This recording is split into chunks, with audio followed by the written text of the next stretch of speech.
భూమా అఖిలప్రియ తెలుగు రాష్ట్రాల ప్రజలకి పరిచయం అక్కర్లేని పేరు. ఒకప్పుడు రాజకీయ ఫ్యాక్షన్ చరిత్ర ఉన్న ఫ్యామిలీ వీరిది. అసలు భూమా కుటుంబం అంటేనే కర్నూలు జిల్లాలో అదొక రకమైన క్రేజ్.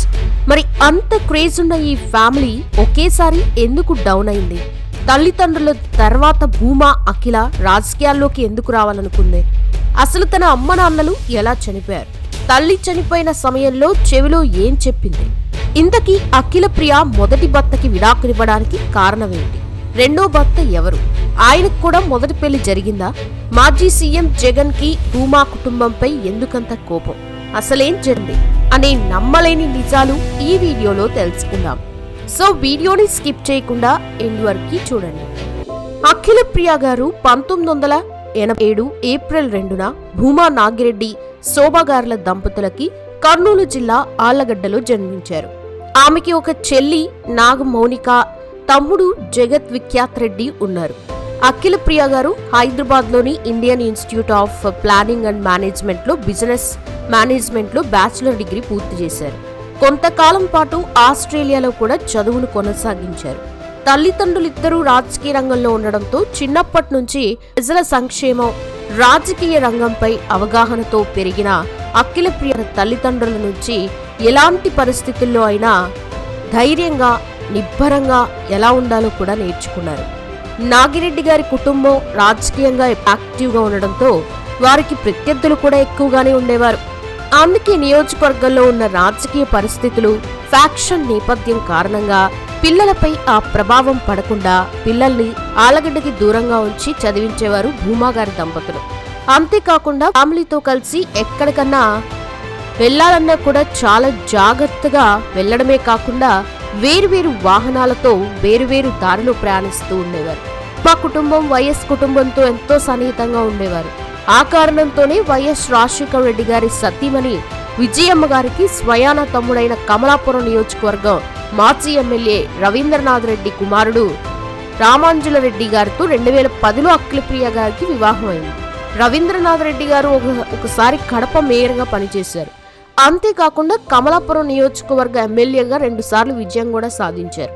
అయితే అఖిలప్రియ గారికి పెళ్లైన సంవత్సరంలోపే రామాంజుల రెడ్డి గారితో తీవ్రమైన విభేదాలు రావడంతో వాళ్ళిద్దరూ విడిపోయారు. అఖిలప్రియ గారి తల్లి శోభా గారు వారిని కలిపి ఉంచడానికి ఎంతగా ప్రయత్నించినప్పటికీ కూడా వారిద్దరి మధ్య సఖ్యత కుదరకపోవడంతో రామాంజుల రెడ్డి గారితో విడిపోయిన అఖిలప్రియ తన తల్లిదండ్రులు ఉంటున్న ఆళ్లగడ్డ చేరుకున్నారు. ఆ తర్వాత ప్రజా సేవకే తన జీవితం అంకితం చేయాలని భావించారు.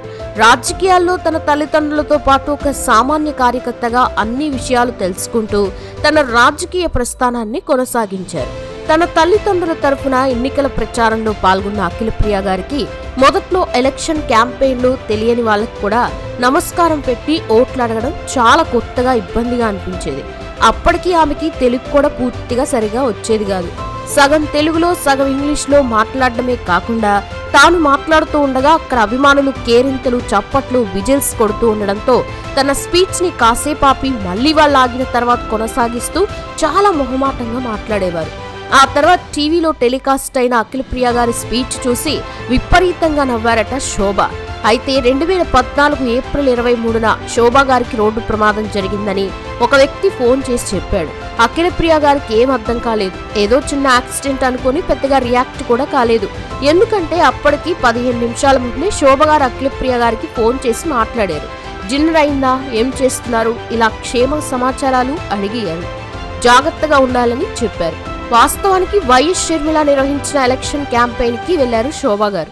ఆ ప్రోగ్రామ్ కి తాను కూడా వస్తానని రెడీ అయ్యారు అఖిలప్రియ గారు.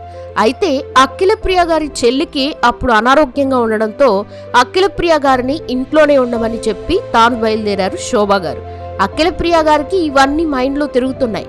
ఈలోగా ఫోన్ చేసిన వ్యక్తి పెద్ద యాక్సిడెంట్ అయింది అమ్మా అని చెప్పడంతో కంగారు మొదలైంది. ఆళ్లగడ్డలోనే ఉన్న అఖిలప్రియ గారి కజిన్ వాళ్ళ హాస్పిటల్ కి శోభా గారిని తీసుకెళ్లారు.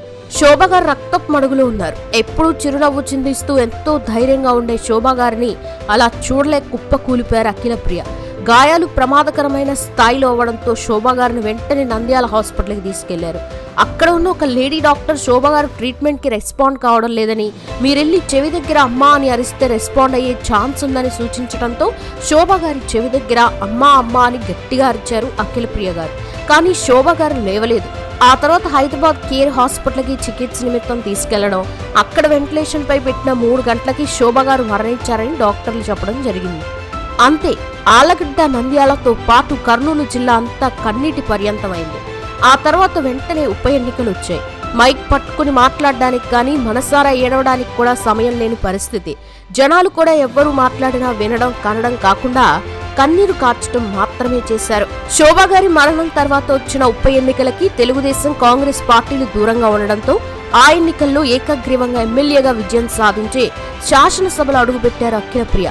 అప్పటికి అఖిలప్రియ గారి వయసు కేవలం 27 సంవత్సరాలు మాత్రమే.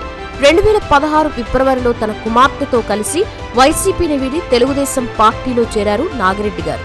అఖిలప్రియ గారు దానికి స్పందించి ప్రతిపక్ష నాయకుడు జగన్మోహన్ రెడ్డి గారు భూమా కుటుంబాన్ని నా కుటుంబం అనుకున్నా, కానీ అలాంటి వారిని కూడా ప్రలోభాలకి ఆశ చూపించి, మంత్రి పదవి ఆశ చూపించి నాకు దూరం చేశారని చెప్పారు. దానికి తగ్గట్టుగానే 2017 ఏప్రిల్ 2న సరిగ్గా తన పుట్టినరోజు నాడే తనకి 30 ఏళ్ల వయసులో ఆంధ్రప్రదేశ్ మంత్రివర్గ విస్తరణలో పర్యాటక, తెలుగు, భాషాభివృద్ధి, సంస్కృతి శాఖ మంత్రిగా ప్రమాణ స్వీకారం చేయడం ద్వారా తన తల్లిదండ్రుల పేరును నిలబెట్టారు అఖిలప్రియ గారు. అయితే అఖిలప్రియ గారు మంత్రిగా ప్రమాణ స్వీకారం చేయడానికి కొద్ది రోజుల ముందే ఆమె తను హీరోగా భావించే భూమా నాగిరెడ్డి గారు 2017 మార్చి 12న గుండెపోటుతో మరణించారు. అయితే తన తండ్రి చనిపోయిన 2వ రోజే జరిగిన శాసనసభ సమావేశాల్లో తన తండ్రి సంతాప తీర్మానానికి హాజరై ఆ సభలో తన తండ్రి గురించి భావోద్వేగంతో మాట్లాడి అంత చిన్న వయసులోనే రాజకీయాల్లో మంచి పరిణితి కనబర్చారని, నాయకురాలిగా తనకి గొప్ప భవిష్యత్తు ఉంటుందని రాజకీయ విశ్లేషకుల ప్రశంసలు అందుకున్నారు అఖిలప్రియ. మా తల్లిదండ్రుల కోరిక నంద్యాల, ఆళ్లగడ్డ నియోజకవర్గాల్ని అభివృద్ధి చేయడం, ఆ 2 చేసి చూపించడమే వాళ్ళ కూతురిగా నా ముందున్న లక్ష్యం. తల్లిదండ్రులు ఇద్దరూ చనిపోవడం నిజంగానే చెప్పలేనంత బాధగా ఉన్నా కూడా వారు నాకిచ్చిన బాధ్యత ఆళ్లగడ్డ ప్రజలు, వాళ్ళకి ఏ కష్టాలు రాకుండా చూసుకుంటానని చెప్పిన అఖిలప్రియ గారి గుండె నిప్పరానికి అందరూ ఆశ్చర్యపోయారు. ఆ వెంటనే 2017 ఏప్రిల్ 2న జరిగిన మంత్రివర్గ విస్తరణలో అఖిలప్రియ గారికి మంత్రి పదవి లభించటం, ఆ పదవిని అత్యంత సమర్థవంతంగా నిర్వహించిన అఖిలప్రియ గారు మంత్రిగా మంచి గుర్తింపును తెచ్చుకోవడం జరిగింది. అఖిలప్రియ గారు తెలుగుదేశం పార్టీ అధినేత నారా చంద్రబాబు నాయుడు గారితో పాటు ఆయన తనయుడు లోకేష్ గారితో కూడా చాలా ఫ్రెండ్లీగా ఉంటారు. ఆయన్ని అన్నయ్య అని భావించే అఖిలప్రియ గారు తెలుగుదేశం పార్టీలో లోకేష్ గారిని సార్ అని కాకుండా లోకేష్ అని పిలిచే సాన్నిహిత్యం ఉన్న అతి కొద్ది మందిలో ఒకరు. నారా బ్రాహ్మణి గారు కూడా అఖిలప్రియ గారికి క్లాస్మేట్ కావడం విశేషం. అఖిలప్రియ గారు మంత్రిగా ఉండగానే 2018 మే 12న మద్దూరు భార్గవరామ్ నాయుడు గారితో ఆమెకి నిశ్చితార్థం జరిగింది. భార్గవరామ్ గారు హాంకాంగ్ లో ఎన్నో వ్యాపారాలు నిర్వహించేవారు. అంతేకాకుండా భార్గవరామ్ గారి తండ్రి భూమా నాగిరెడ్డి గారితో పాటు పలు వ్యాపారాల్లో భాగస్వామిగా కూడా ఉండేవారు. అందుకే ఆ 2 కుటుంబాల ముందు నుంచి ఎంతో సన్నిహితంగా ఉండేది. భార్గవరామ్ గారికి కూడా అఖిలప్రియ గారితో వివాహం 2వ వివాహమే. అంతకుముందే ఆయన ఆంధ్రప్రదేశ్ మాజీ డీజీపీ సాంబశివరావు గారి కుమార్తెని వివాహం చేసుకున్నారు. అయితే వారిద్దరి మధ్య తలెత్తిన అభిప్రాయ భేదాల కారణంగా పెళ్లైన సంవత్సరంలోపే వారిద్దరూ విడిపోయారు. భార్గవ్ గారిది కాపు సామాజిక వర్గం కాగా అఖిలప్రియ గారిది రెడ్డి సామాజిక వర్గం. నాగిరెడ్డి గారు చనిపోవడానికి ముందే భార్గవ్ గారితో అఖిలప్రియ గారి వివాహ ప్రతిపాదన వచ్చింది. అయితే నాగిరెడ్డి గారి ఆకస్మిక మరణం కారణంగా వారి పెళ్లి వాయిదా పడింది. కానీ తల్లిదండ్రులను కోల్పోయిన అఖిలప్రియ గారికి ఆమె సోదరుడికి కూడా తానే ఒక బలంగా నిలిచి ఇంటికి పెద్ద కొడుకులా ఆ కష్ట సమయంలో భూమా కుటుంబ బాధ్యతలు తీసుకున్నారు భార్గవరామ్ గారు. అఖిలప్రియ గారు భార్గవరావు గారు 2018 ఆగస్టు 29న వివాహ బంధంతో ఒక్కటయ్యారు. వారి వివాహం అఖిలప్రియ గారి తల్లిదండ్రుల పేరు మీదే ఆలగట్టులో ఉన్న శోభా నాగి ఇంజనీరింగ్ కాలేజీలో అంగరంగ వైభవంగా జరిగింది.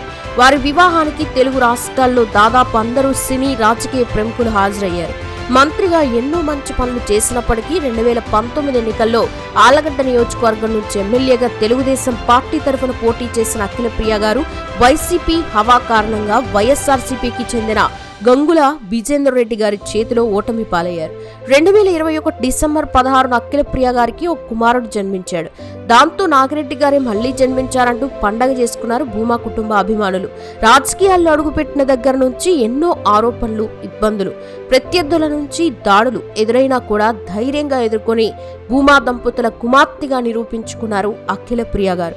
2019 ఎన్నికల్లో ఓటమి పాలైనప్పటికీ నిత్యం ప్రజల్లోనే ఉంటూ ప్రజా సమస్యలపై ఉద్యమాలు చేస్తూ తెలుగుదేశం పార్టీలో అత్యంత యాక్టివ్గా ఉండే యువ నాయకురాలిగా పేరు తెచ్చుకున్నారు అఖిలప్రియ గారు.